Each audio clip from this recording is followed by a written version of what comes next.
hello लोगोफोर नोंथांमोनखौ नाय जे इउट्यूब चेनेलाव फिन खेबसे बरायफिननाय जाबाय लोगोफोर दिनै आं नोंथांमोननि सिगाङाव आथोन बिगियाननि टप 10 सोंनाय फिननाय कुइसन एन्सार लाना फैलायबाय जुदि नोंथांमोना बैफोर कुइसननि एन्सारखौ हायोब्ला कमेन्ट खालामनानै खिन्थाब्लानो जाबाय फैदो बिदिब्ला दिनैनि भिडिअखौ जागायदोनि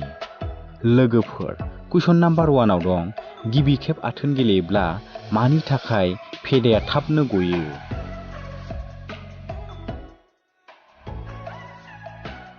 बेनि एन्सारा जाबाय आथोन गेलेनो बांद्राय हांखुर आथुर जानायनि जाहोनाव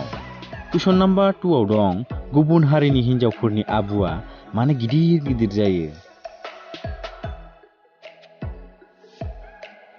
बेनि एन्सारा जाबाय बिसोरो सामफ्रामबो हमग्लिनानै लायो कुइसन नाम्बार 3 आव दं हौवाफोरा हिन्जावफोरनि माखौ नुनानै जावलिया जायो बिनि एन्सारा जाबाय हिन्जावफोरनि दुबगां दुबगां गिदिर गिदिर आबुखौ नुनानै जावलिया जायो कुइसन नाम्बार 4 आव दं हिन्जावफोरखौ आथोन गेलेब्ला हिन्जावफोरा मा मुलाम्फा जायो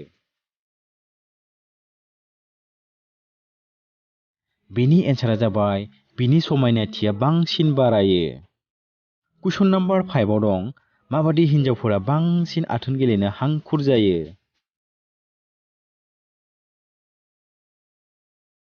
बिनि एन्सारा जाबाय जाय हिन्जावा बांसिन हारसिङै सम थांहोयो बैसोर हिन्जावफोरा लोगोफोर कुइसन नाम्बार 6 आव दं मा हादरनि हिन्जावफोरा हरनि समाव लंथं जानानै उन्दुयो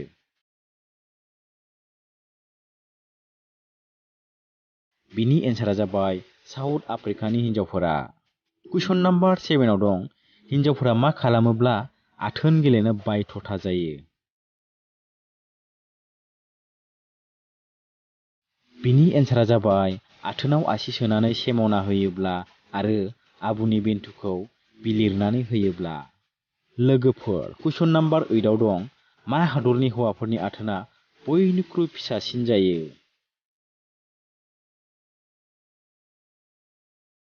बेनि एन्सारा जाबाय रिसार्च खालामगिरिफोरनि मथेब्ला चाइना हादरनि हौवाफोरनि आथोना बयनिख्रुइ फिसासिन जायो कुइसन नाम्बार 9 आव दं हिन्जावफोरनि आथोना मानि थाखाय गोसोम जायो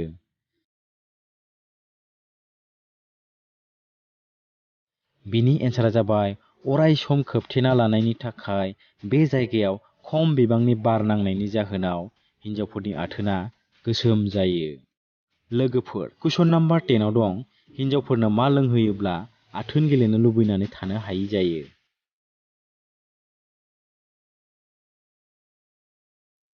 बिनि एन्सारा जाबाय पियासनि रोसि लोंहोयोब्ला बिसोरो आथोन गेलेनो लुबैनानै थानो हायै जायो लोगोफोर दिनैनि आथोन बिगियाननि कुइसन एन्सारा बेनोमोन जुदि नोंथांमोना भिडिअखौ नायनानै मोजां मोनदोंब्ला अन्नानै भिडिअखौ लाइक खालाम लोगोसे लोगोफोरनो शेयार खालामब्लानो जाबाय लोगोफोर नोंथांमोननि सिगाङाव थाबैनो आथोन गेलेनायनि स्ट'रि लाना फैगासिनो नोंथांमोना नेनानै थाब्लानो जाबाय जुदि नोंथांमोना दासिमबो नायजे इउट्यूब चेनेलखौ साबस्क्राइब खालामाखैब्ला अन्नानै साबस्क्राइब खालामना लादो लोगोसे खाथियाव थानाय बेल आइकनखौबो अल थुना लाबानो जाबाय जाहाथे नोंथांमोननि सिगाङाव आथोन गेलेनायनि हट भिडिअ लाबोयोब्ला नोंथांमोननिसिम थाबैनो सौहैयो